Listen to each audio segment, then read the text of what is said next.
किसी की नजर मुझ पर पड़े ना पड़े, प्रभु की नजर का हुआ है असर। ओम शांति। 17 जुलाई 2024। बाबा के महावाक्य। मीठे बच्चे, इस शरीर को न देख, आत्मा को देखो। अपने को आत्मा समझ, आत्मा से बात करो। इस अवस्था को जमाना है, यही ऊंची मंजिल है। प्रश्न: तुम बच्चे बाप के साथ ऊपर घर में कब जाएंगे? उत्तर: जब अपवित्रता की मात्रा रिंचक भी नहीं रहेगी। जैसे बाप प्योर है, ऐसे तुम बच्चे भी प्योर बनेंगे, तब ऊपर जा सकेंगे। अभी तुम बच्चे बाप के सम्मुख हो। ज्ञान सागर से ज्ञान सुन सुनकर जब फुल हो जाएंगे, बाप को नॉलेज से खाली कर देंगे, फिर वह भी शांत हो जाएंगे और तुम बच्चे भी शांति धाम में चले जाएंगे। वहां ज्ञान टपकना बंद हो जाता। सब कुछ दे दिया, फिर उनका पाठ है साइलेंस का। ओम शांति। शिव भगवानुवाच। जब शिव भगवानुवाच कहा जाता है तो समझ जाना चाहिए, एक शिव ही भगवान व परम पिता है। उनको ही तुम बच्चे व आत्मा याद करती हो। परिचय तो मिला है रचता बाप से। यह तो जरूर है, नंबरवार पुरुषार्थ अनुसार ही याद करते होंगे। सब एक रस याद नहीं करेंगे। यह बहुत सूक्ष्म बात है। अपने को आत्मा समझ, दूसरे को भी आत्मा समझे। यह अवस्था जमाने में टाइम लगता है। वह मनुष्य लोग तो कुछ भी नहीं जानते। न जानने कारण सर्वव्यापी कह देते।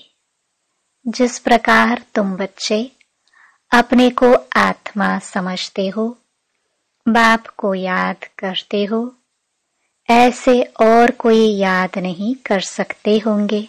कोई भी आत्मा का योग बाप के साथ है नहीं। यह बातें हैं बहुत गुह्य महीन। अपने को आत्मा समझ, बाप को याद करना है। कहते भी हैं हम भाई भाई हैं, तो आत्मा को ही देखना चाहिए, शरीर को नहीं देखना चाहिए। यह बहुत बड़ी मंजिल है। बहुत हैं जो बाप को कभी याद भी नहीं करते होंगे। आत्मा पर मैल छड़ी हुई है। मुख्य आत्मा की ही बात है। आत्मा ही अब तमो प्रधान बनी है। जो सतो प्रधान थी, यह आत्मा में ज्ञान है। ज्ञान का सागर परमात्मा ही है। तुम अपने को ज्ञान सागर नहीं कहेंगे। तुम जानते हो, हमको बाबा से पूरा ही ज्ञान लेना है। वह अपने पास रखकर क्या करेंगे? अविनाशी ज्ञान रत्नों का धन तो बच्चों को देना ही है। बच्चे नंबरवार पुरुषार्थ अनुसार उठाने वाले हैं। जो जास्ती उठाते हैं वही अच्छी सर्विस कर सकते हैं। बाबा को ज्ञान सागर कहा जाता है। वह भी आत्मा, तुम भी आत्माएं। तुम आत्माएं सारा ज्ञान ले लेती हो। जैसे वह एवर प्योर है, तुम भी एवर प्योर बनेंगे। फिर जब अपवित्रता की रिंचक भी नहीं रहेगी, तब ऊपर चले जाएंगे। बाप याद के यात्रा की युक्ति सिखलाते हैं। यह तो जानते हैं सारा दिन याद नहीं रहती है। यहाँ तुम बच्चों को बाप सम्मुख बैठ समझाते हैं और बच्चे तो सम्मुख नहीं सुनते, मुरली पढ़ते हैं। यहाँ तुम सम्मुख हो, अपने को आत्मा समझ बाप को याद करो और ज्ञान भी धारण करो। हमको बाप जैसा संपूर्ण ज्ञान सागर बनना है। फुल नॉलेज समझ जाएंगे तो जैसे कि बाप को नॉलेज से खाली कर देंगे, फिर वह शांत हो जाएंगे। ऐसे नहीं उनके अंदर ज्ञान टपकता होगा, सब कुछ दे दिया, फिर उनका पाठ रहा साइलेंस का। जैसे तुम साइलेंस में रहेंगे तो ज्ञान थोड़े टपकेगा। यह भी बाप ने समझाया है। आत्मा संस्कार ले जाती है। कोई सन्यासी की आत्मा होगी तो छोटेपन में ही उनको शास्त्र कंठ हो जाएंगे, फिर उनका नाम बहुत हो जाता है। अब तुम तो आए हो नई दुनिया में जाने लिए, वहां तो ज्ञान के संस्कार नहीं ले आ सकते। यह संस्कार मर्ज हो जाते हैं। बाकी आत्मा को अपनी सीट लेनी है नंबरवार पुरुषार्थ अनुसार। फिर तुम्हारे शरीरों पर नाम पढ़ते हैं। शिव बाबा तो है निराकार, कहते हैं मैं इन ऑर्गन्स का लोन लेता हूं। वह तो सिर्फ सुनाने ही आते हैं, वह कोई का ज्ञान सुनेंगे नहीं, क्योंकि स्वयं ज्ञान का सागर है ना। सिर्फ मुख द्वारा ही वह मुख्य काम करते हैं, आते ही हैं सबको रास्ता बताने। बाकी सुनकर क्या करेंगे? वह सदैव सुनाते ही रहते हैं कि ऐसे ऐसे करो। सारे झाड़ का राज सुनाते हैं। तुम बच्चों की बुद्धि में है कि नई दुनिया तो बहुत छोटी होगी, यह पुरानी दुनिया तो कितनी बड़ी है। सारी दुनिया में कितनी लाइट जलती है, लाइट द्वारा क्या क्या होता है। वहां तो दुनिया भी छोटी, माइट भी थोड़ी होगी। जैसे एक छोटा सा गांव होगा, अभी तो कितने बड़े बड़े गांव हैं, वहां इतने नहीं होंगे। थोड़े मुख्य मुख्य अच्छे रास्ते होंगे। पंच तत्व भी वहां सतो प्रधान बन जाते हैं, कभी चंचलता नहीं करते। सुख धाम कहा जाता है, उसका नाम ही है हेवन। आगे चलकर तुम जितना नजदीक आते रहेंगे उतना वृद्धि को पाते रहेंगे। बाप भी साक्षात्कार कराते रहेंगे। फिर उस समय लड़ाई में भी लश्कर की अथवा एरोप्लेन आदि की दरकार नहीं रहेगी। वह तो कहते हम यहाँ बैठे सबको खत्म कर सकते हैं, फिर यह एरोप्लेन आदि थोड़े काम में आएंगे। फिर यह चंद्रमा आदि में प्लॉट आदि देखने भी नहीं जाएंगे। यह सब फालतू साइंस का घमंड है। कितना शो कर रहे हैं, ज्ञान में कितनी साइलेंस है। इसको ईश्वरीय दात देन कहते हैं। साइंस में तो हंगामा ही हंगामा है। वह शांति को जानते ही नहीं। तुम समझते हो विश्व में शांति तो नई दुनिया में थी, वह है सुखधाम।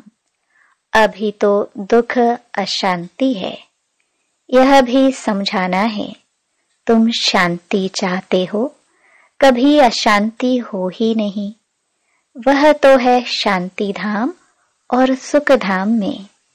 स्वर्ग तो सब चाहते हैं, भारतवासी ही वैकुंठ स्वर्ग को याद करते हैं और धर्म वाले वैकुंठ को याद नहीं करते।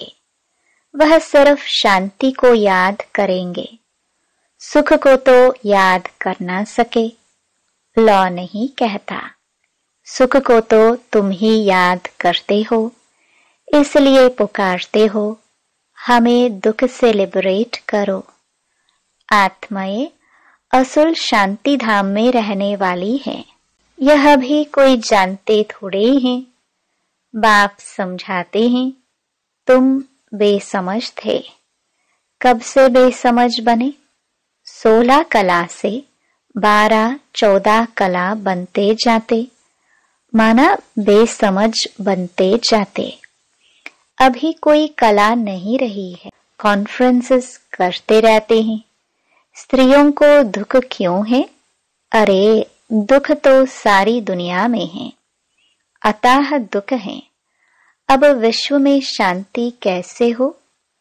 अब तो ढेर के ढेर धर्म हैं, सारे विश्व में शांति तो अब हो ना सके। सुख को तो जानते ही नहीं। तुम बच्चियां बैठ समझाएंगी, इस दुनिया में अनेक प्रकार के दुख हैं, अशांति है। जहां से हम आत्माएं आई हैं वह है शांति धाम, और जहां यह आदि सनातन देवी देवता धर्म था वह था सुख धाम। आदि सनातन हिंदू धर्म नहीं कहेंगे। आदि माना प्राचीन, वह तो सतयुग में था। उस समय सब पवित्र थे। वह है ही निर्विकारी दुनिया, विकार का नाम नहीं। फर्क है ना? पहले पहले तो निर्विकारी पना चाहिए ना। इसलिए बाप कहते हैं, मीठे मीठे बच्चों, काम पर जीत पहनो, अपने को आत्मा समझो। अभी आत्मा अपवित्र है, आत्मा में खाद पड़ी है, तब जेवर भी ऐसे बने हैं।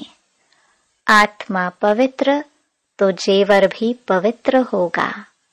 उनको ही वॉइसलेस वर्ल्ड कहा जाता है। बर्ड का मिसाल भी तुम दे सकते हो। सारा झाड़ खड़ा है, फाउंडेशन है नहीं। यह आदि सनातन देवी देवता धर्म है नहीं, और सब खड़े हैं, सब अपवित्र हैं। इनको कहा जाता है मनुष्य, वह है देवताएं। मैं मनुष्य को देवता बनाने आया हूँ। 84 जन्म भी मनुष्य लेते हैं।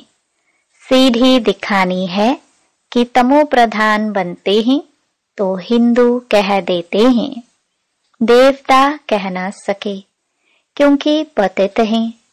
ड्रामा में यह राज है ना, नहीं तो हिंदू धर्म कोई है नहीं। आदि सनातन हम ही देवी देवता थे।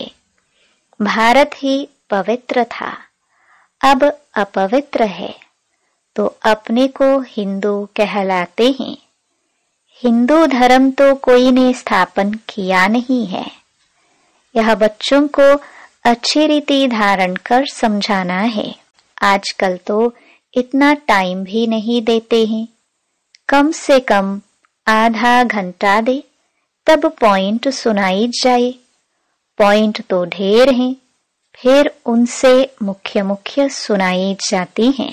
पढ़ाई में भी जैसे जैसे पढ़ते जाते हैं तो फिर हल्की पढ़ाई अलफ बे आदि थोड़े ही याद रहती हैं, वह भूल जाती है। तुमको भी कहेंगे अभी तुम्हारा ज्ञान बदल गया है। अरे पढ़ाई में ऊपर चढ़ते जाते हैं तो पहली पढ़ाई भूलती जाती है ना। बाप भी हमको नित्य नई नई बातें सुनाते हैं। पहले हल्की पढ़ाई थी, अब बाप गुह्य गुह्य बातें सुनाते रहते हैं। ज्ञान का सागर है ना। सुनाते सुनाते फिर पिछाड़ी में 2 अक्षर कह देते, अलफ को समझा तो भी काफी है। अलफ को जानने से बे को जान ही लेंगे। इतना सिर्फ समझाओ तो भी ठीक है। जो जास्ती ज्ञान नहीं धारण कर सकते वह ऊंच पद भी पा नहीं सकते। पास विद ऑनर हो ना सके, कर्मातीत अवस्था को पा ना सके। इसमें बड़ी मेहनत चाहिए, याद की भी मेहनत है, ज्ञान धारण करने की भी मेहनत है। दोनों में सब होशियार हो जाए सो भी तो हो ना सके। राजधानी स्थापन हो रही है, सब नर से नारायण कैसे बनेंगे? इस गीता पाठशाला की एम ऑब्जेक्ट तो यह है, वही गीता ज्ञान है। वह भी कौन देते हैं? यह तो सिवाय तुम्हारे कोई जानते ही नहीं। अभी है कब्रिस्तान, फिर परिस्तान होने का है। अभी तुम्हें ज्ञान चता पर बैठ पुजारी से पूज्य जरूर बनना है। साइंस वाले भी कितने होशियार होते जाते हैं, इन्वेंशन निकालते रहते हैं। भारतवासी हर बात का अकल वहां से सीख कर आते हैं। वह भी पिछाड़ी में आएंगे तो इतना ज्ञान उठाएंगे नहीं, फिर वहां भी आकर यही इंजीनियरिंग आदि का काम करेंगे। राजा रानी तो बन ना सके, राजा रानी के आगे सर्विस में रहेंगे। ऐसी ऐसी इन्वेंशन निकालते रहेंगे। राजा रानी बनते ही हैं सुख के लिए, वहां तो सब सुख मिल जाने हैं। तो बच्चों को पुरुषार्थ पूरा करना चाहिए, फुल पास होकर कर्मातीत अवस्था को पाना है। जल्दी जाने का ख्याल नहीं आना चाहिए। अभी तुम हो ईश्वरीय संतान, बाप पढ़ा रहे हैं। यह मिशन है मनुष्यों को चेंज करने की, जैसे बौद्धियों की, क्रिश्चियन की मिशन होती है ना। कृष्ण और क्रिश्चियन की भी रास मिलती है, उन्हों के लेन देन का भी बहुत कनेक्शन है। जो इतनी मदद करते हैं उनकी भाषा आदि छोड़ देना यह भी एक इंसल्ट है। वह तो आते ही पीछे हैं, न बहुत सुख न बहुत दुख उठाते। सारी इन्वेंशन वो लोग निकालते हैं, यहाँ भल कोशिश करते हैं, परंतु एक्यूरेट कभी बना नहीं सकेंगे। विलायत की चीज अच्छी होती है, ऑनेस्टी से बनाते हैं। यहाँ तो डिसऑनेस्टी से बनाते हैं, अताह दुख है। सबके दुख दूर करने वाला एक बाप के सिवाय और कोई मनुष्य हो ना सके। भल कितने भी कॉन्फ्रेंस करते हैं, विश्व में शांति हो, धक्का खाते रहते हैं। सिर्फ माताओं के दुख की बात नहीं, यहाँ तो अनेक प्रकार के दुख हैं। सारी दुनिया में झगड़े मारामारी की ही बात है। पाई पैसे की बात पर मारामारी कर देते हैं, वहां तो दुख की बात नहीं होती। यह भी हिसाब निकालना चाहिए। लड़ाई कभी भी शुरू हो सकती है। भारत में रावण जब से आता है तो पहले पहले घर में लड़ाई शुरू होती है। जुदा जुदा हो जाते हैं, आपस में लड़ मरते हैं, फिर बाहर वाले आते हैं। पहले ब्रिटिश थोड़े ही थे, फिर वह आकर बीच में रिश्वत आदि देकर अपना राज्य कर लेते हैं। कितना रात दिन का फर्क है। नया कोई भी समझ ना सके। नई नॉलेज है ना, जो फिर प्रायलोप हो जाती है।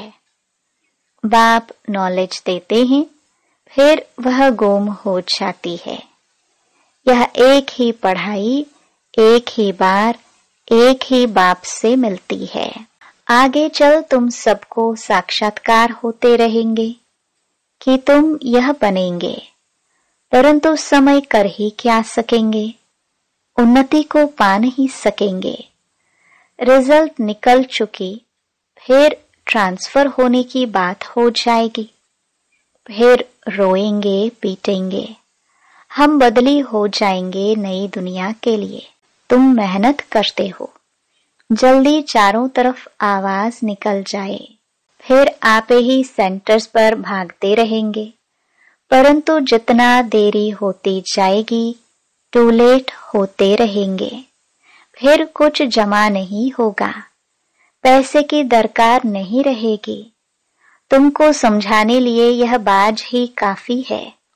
यह ब्रह्मा सो विष्णु, विष्णु सो ब्रह्मा। यह बाज ऐसा है जो सब शास्त्रों का तंत्र सार इसमें है। बाबा बाज की बहुत महिमा करते हैं। वह समय आएगा जो यह तुम्हारे बाज सब नैनों पर रखते रहेंगे। मन मनाभव इसमें है। मुझे याद करो तो यह बनेंगे। फिर यही 84 जन्म लेते हैं।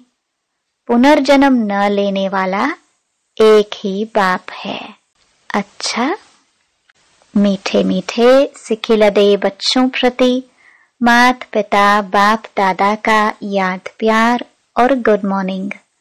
रूहानी बाप की रूहानी बच्चों को नमस्ते। धारणा के लिए मुख्य सार। पहला, याद की मेहनत और ज्ञान की धारणा से कर्मातीत अवस्था को पाने का पुरुषार्थ करना है। ज्ञान सागर की संपूर्ण नॉलेज स्वयं में धारण करनी है। दूसरा, आत्मा में जो खाद पड़ी है उसे निकाल संपूर्ण वैसलेस बनना है। रिंचक मात्र भी अपवित्रता का अंश न रहे। हम आत्मा भाई भाई हैं, यह अभ्यास करना है। वरदान, समय और संकल्प रूपी खजाने पर अटेंशन दे। जमा का खाता बढ़ाने वाले पद्मा पदम पति भव। वैसे खजाने तो बहुत हैं, लेकिन समय और संकल्प विशेष इन 2 खजानों पर अटेंशन दो। हर समय संकल्प श्रेष्ठ और शुभ हो तो जमा का खाता बढ़ता जाएगा। इस समय 1 जमा करेंगे तो पदम मिलेगा। हिसाब है। 1 का पदम गुणा करके देने की यह बैंक है। इसलिए क्या भी हो, त्याग करना पड़े, तपस्या करनी पड़े, निर्माण बनना पड़े, कुछ भी हो जाए, इन 2 बातों पर अटेंशन हो तो पद्मा पदम पति बन जाएंगे। स्लोगन, मनोबल से सेवा करो तो उसकी प्रारब्ध कई गुना ज्यादा मिलेगी। ओम शांति।